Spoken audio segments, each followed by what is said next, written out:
منصوب چراغوں سے طرفدار ہوا کے، تم لوگ منافق ہو منافق بھی بلا کے۔ سامعین محترم، السلام علیکم ورحمۃ اللہ۔ آج 19 رمضان المبارک 2 مئی 2021۔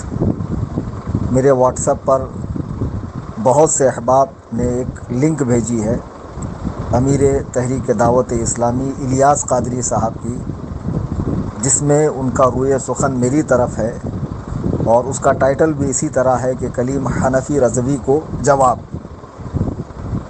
یہ بہت سے احباب سمجھ گئے ہوں گے کہ یہ سوال و جواب اور جواب الجواب کیا ہے۔ یہ یوں ہے کہ کچھ دن پہلے میں نے ان کی ایک ویڈیو دیکھی تھی جس میں وہ ایک مسئلہ بیان کر رہے تھے کہ باتھ روم میں اگر مرد کی چپل عورت پہن لے تو وہ گنہگار ہوں گی، عورت کی مرد پہن لے تو وہ گنہگار ہوگا، لہٰذا باتھ روم میں 2 جوڑی چپل ہونی چاہیے۔ وہ ویڈیو ہمارے پاس اب بھی موجود ہے فون میں، اور جس کو چاہیے وہ دیکھ سکتا ہے۔ تو اس پر تبصرہ کرتے ہوئے انہیں میں نے کہا تھا کہ دیکھیے، اس طرح کی باتیں نہ کیا کریں، چونکہ باتھ روم میں جو چپل ہوتی ہے وہ کامن ہوتی ہے، اس کو سب یوز کر سکتے ہیں۔ کامن سلیپر آتی ہے تو اس کو مرد بھی پہنتا ہے، عورت بھی پہنتی ہے، وہ ایسی مشترکہ ہوتی ہے، اس میں کوئی تخصیص نہیں ہوتی ہے۔ پھر آپ کا یہ کہنا کہ 2 چپل رکھی جائے، یہ خواہ مخواہ لوگوں کو تکلیف میں ڈالنا ہے۔ لا یکلف اللہ نفسا الا وسعها، اللہ تعالیٰ کسی جان پر اس کی طاقت سے زیادہ بوجھ نہیں ڈالتا ہے۔ شہروں میں مکان چھوٹے چھوٹے ہوتے ہیں، اتنی زیادہ گنجائش نہیں ہوتی ہے۔ آپ ڈائریکٹ گنہگار کہیں گے، اس سے لوگوں میں اضطراب پیدا ہوگا۔ پہلے مسئلے کے سیاق و سباق کو سمجھا کریں، اس کے بعد بولا کریں۔ بقول آپ کا زبانی اقرار موجود ہے کہ آپ غیر عالم ہے، آپ نے ایک دن بھی مدرسے میں نہیں پڑھا، تو پھر آپ کو علماء سے رجوع کرنا چاہیے، اور کوئی بری بات نہیں ہے۔ پتہ نہیں کیوں دعوت اسلامی والوں نے مولانا الیاس قادری کو ایک عجیب و غریب ہستی کا مالک سمجھا ہے، آسمانی مخلوق سمجھا ہے کہ کوئی ان پہ تبصرہ کر ہی نہیں سکتا ہے۔ اللہ کے بندوں، کسی کو مقام نبوت اور رسالت پہ مت بٹھاؤ، کیوں کہ رسول کریم علیہ الصلاۃ والسلام، انبیاء علیہم السلام اور ملائکہ کے بعد ایسی کوئی ہستی نہیں ہے کہ جس سے خطا نہ ہوئی ہو۔ بہت سو کو اللہ تعالیٰ توبہ کی فوراً توفیق عطا فرماتا ہے۔ ہم تو ائمہ مجتہدین کے مسائل بھی امکان خطا کے ساتھ مانتے ہیں کہ ان سے بھی خطا ہوئی ہوں گی۔ تو پھر 14ویں صدی میں کسی ایک عالم ہی کہہ لیجئے، بقول آپ کے کسی عالم کو یہ سمجھ لینا کہ وہ غلطیوں سے پاک ہے، یہ آپ کی بھول ہے، اصلاح ہوں گی۔ سینکڑوں مسائل ایسے ہیں جس میں انہوں نے اپنے اکابرین سے اختلاف کیا ہے۔ ویڈیوگرافی کا مسئلہ ہو، تصویر کا ہو، چین کی گھڑی کا ہو، مائک کی نماز کا ہو، تصویر کشی کا ہو، بہت سارے مسائل ہیں۔ اس کے بعد بھی ہم انہیں گمراہ نہیں کہہ رہے ہیں، کافر نہیں کہہ رہے ہیں، خارج سنیت نہیں کہہ رہے ہیں۔ ایک مسئلہ ہے جو انہوں نے بیان کیا تھا، تو اس پر میں نے تبصرہ کیا تھا کہ آج کل کامن چپل آتی ہے، اس کو کوئی بھی پہن سکتا ہے، اس میں گنہگار ہونے والی کیا بات ہے۔ اب اس بات کو کہے ہوئے مجھے 2-3 دن ہی گزرے تھے کہ پاکستان سے مدنی چینل پر اس کا جواب آیا، اور میں دریائے حیرت میں غوطہ زن ہو گیا کہ یا اللہ، جب بات اپنی ذات کی آتی ہے تو فی الفور جواب کے لیے پوری ٹیم تیار ہوتی ہے۔ جب ہندوستان میں نرسنگا سرسوتی نے نبی کریم صلی اللہ علیہ وسلم کو منہ بھر بھر کے گالیاں دی، تو ہندوستان میں دعوت اسلامی کے مبلغین کیا خواب خرگوش میں تھے؟ نیند کی گولیاں کھا کر سو گئے تھے؟ ہندوستان میں وسیم رضوی نے اماں عائشہ صدیقہ رضی اللہ تعالیٰ عنہ پہ ایک گندی فلم بنائی، اس فقیر نے اس کے واجب القتل ہونے کا فتویٰ دیا۔ دعوت اسلامی والے اپنی FIR دکھائیں، اپنا احتجاج دکھائیں، اپنا مظاہرہ دکھائیں، کہاں کیا؟ ہندوستان میں امیش دیوبند نے حضور غریب نواز رضی اللہ تعالیٰ عنہ کو کیا کچھ نہیں کہا، اس پر پورے سنیوں کے نے غم و غصے کا اظہار کیا۔ دعوت اسلامی والے کہاں تھے؟ سینکڑوں مرتبہ پاکستان میں بھی ایسے حالات بنے کہ اللہ و رسول علیہ الصلاۃ والسلام کی گستاخیاں کی گئی، لیکن یہ لوگ منظر عام پر نہیں آئے۔ سلمان تاثیر نے گستاخ کی سزا قتل کو کالا قانون قرار دیا تھا، پاکستان کے ہر عالم نے اس کا رد کیا، مولانا الیاس نے رد کیوں نہیں کیا؟ مدنی چینل سے اس کا رد کیوں نہیں کیا؟ معلوم پڑا بات جب ذات پروردگار کی ہو خاموش، بات جب ذات سرکار کی ہو خاموش، لیکن بات جب ذات عطار کی ہو تو سارے کالے پیلے ہرے نیلے چھوٹے بڑے بلوں میں سے نکل کر آتے ہیں. تو اس وقت تو تمہیں بولنے کی توفیق نہیں ہوئی. اور اس ویڈیو کو آپ دیکھیں جو میرے رد میں بنائی گئی ہے، اس میں میرا ایک پیسے کا لحاظ کیے بغیر کلیم رضوی، جبکہ میں نے اپنی آڈیو میں مولانا الیاس قادری کہا. آپ لوگ کہتے ہیں ہم علماء سے پیار کرتے ہیں. اس ویڈیو پر آپ جا کر دعوت اسلامی کے مبلغوں کے کمنٹ پڑھیں، کتنے بھدے کمنٹ ہیں اس کے اندر. فقط ذاتیات پر حملہ ہے، فقط ذاتیات پہ حملہ ہے. تو مجھے بتاؤ، یہی تم لوگوں کا نعرہ ہے کہ ہمیں اے عطار سنی عالموں سے پیار ہے اس لیے ہمارا بیڑا پار ہے؟ بیڑا پار اس طرح کیا جاتا ہے کہ کمنٹ میں علماء کو گالیاں دی جاتی ہے. سوچنے والی بات ہے کہ یہ لوگ گستاخوں کا، بد مذہبوں کا رد نہیں کرتے ہیں، لیکن کوئی سنی عالم اگر ان کی اصلاح کرنا چاہے تو اسے اپنا یہ دشمن جان سمجھ لیتے ہیں. دیکھو، اگر ذاتیات پر آؤں گے تو تمہارے اتنے مسئلے ہمارے پاس ہے کہ پھر جو تھوڑا موڑا کام بچا ہے نا وہ بھی ختم ہو جائے گا.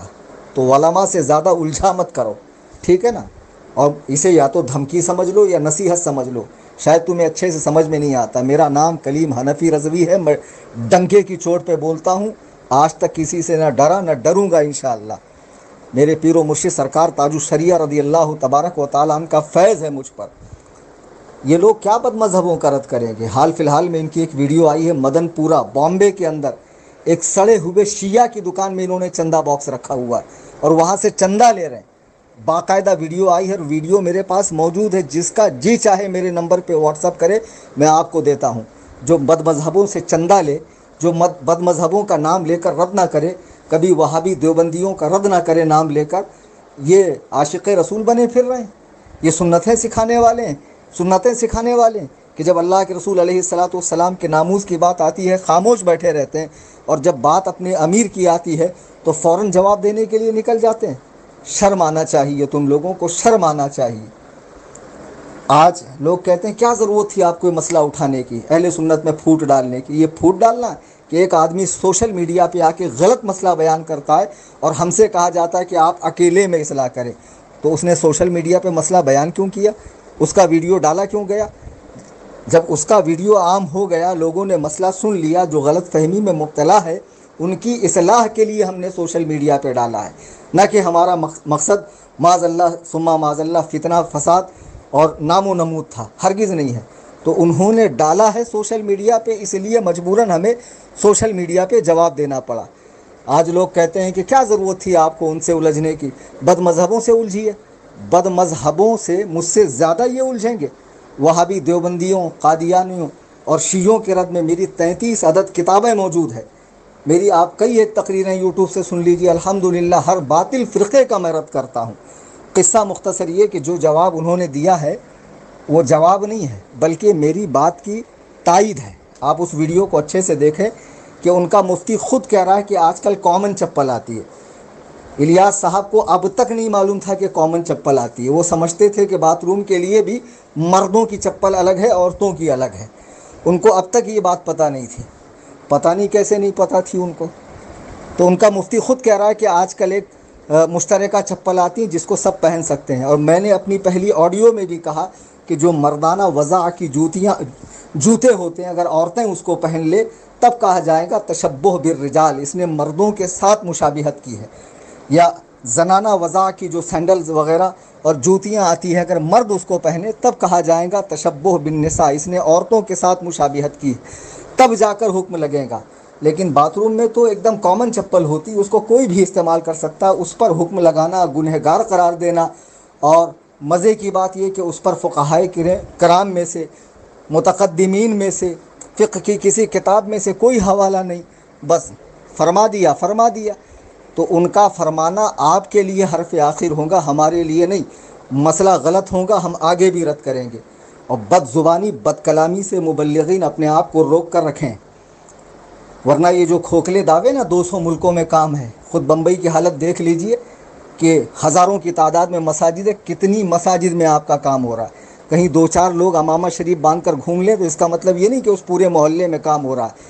یہ سب باتیں مجھ سے مت اگلوائیے آپ، ٹھیک ہے؟ آپ لوگ اپنا کام کیجئے، بد زبانی اور بد کلامی مت کیجئے، ورنہ ہمیں ہر طریقے سے جواب دینا آتا ہے. غلط مسئلہ آپ بیان کریں گے اس کی اصلاح ہوگی. اور خود سوچنے والی بات ہے کہ 3 دن پہلے میں نے ان کے مسئلے کی اصلاح کی, آج وہ چینل پر آ کر جواب دے رہے ہیں. نرسنگانند کا جواب ہندوستان میں دعوت اسلامی کے اتنے مبلغین ہیں, اتنے مراکز ہیں, اتنے مدارس ہیں, جامعات ہیں, مکاتب ہیں, کیوں نہیں جواب دیا انہوں نے؟ کب جواب دیا ذرا مجھے بتائیں. وسیم رضوی کو جواب دیا جب اس نے قرآن کریم کی 26 آیات کو قرآن مقدس سے نکالنے کی بات کی؟ ضرور بتائیں. حرمت قرآن کے لیے نہیں نکلو گے؟ ناموس رسالت کے لیے نہیں نکلو گے؟ تحفظ ناموس خدا کے لیے نہیں نکلو گے؟ جب اپنے پیر و مرشد کی بات آ گئی تو ضرور نکلو گے اور گالیوں سے نوازوں گے علماء کو, اور پھر کہیں گے کہ یہ تو حق کی مخالفت کرتے ہیں. حق کی مخالفت نہیں کرتے ہیں. سمجھ میں آئی بات؟ اس طرح کی بیہودہ باتیں کرنے سے پہلے 1000 بار سوچا کریں. اور جو ویڈیو بنائی گئی ہے اس میں میرا کوئی جواب نہیں. اس میں وہی بات ہے کہ کامن چپل پہنی جا سکتی ہے, اور جو مردوں کی خاص چپلیں ہوں عورتیں نہ پہنیں, جو خاص عورتوں کی ہو مرد نہ پہنے. یہ بات تو میں پہلے بھی کہہ چکا تھا, اس میں میرا جواب کیا ہے؟ لیکن پہلے وہ جو کہہ چکے کہ باتھ روم میں 2 چپلیں ہونی چاہیے اور عورت گنہگار ہوں گی, تو اس پر وہ رجوع کریں یا اس کا جواب دیں.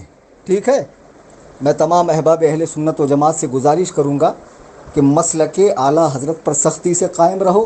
ایک ذات جس کی خدمت میں عرصہ دراز تک میں حاضر رہا, اور جن کے روز و شب میں نے دیکھے ہیں, جن کا سفر و حضر میں نے دیکھا ہے, اور باخدا سب دیکھنے کے بعد اپنے آپ کو ان کے حوالے کر دیا. سرکار تاج الشریعہ رضی اللہ تعالیٰ عنہ, ان سے بڑھ کر میں نے ان کی حیات میں اور اپنی زندگی میں پابند شریعت کسی عالم کو نہیں پایا. وہی ہمارے امیر ہے, ان کے صاحبزادے ہمارے امیر ہیں. بریلی شریف ہمارا مرکز ہے. جو مسلک اعلیٰ حضرت کے مطابق ہوں گا, فرمان تاج الشریعہ کے مطابق ہوں گا, ہم اس کے ساتھ ہیں. اور جو شریعت مطہرہ کی مخالفت کرے گا, ہم ہر حال میں اس کی مخالفت کریں گے. اللہ تعالی ہم سب کو حق سننے, حق پر چلنے, حق کی دعوت دینے کی توفیق عطا فرمائے. آمین ثم آمین.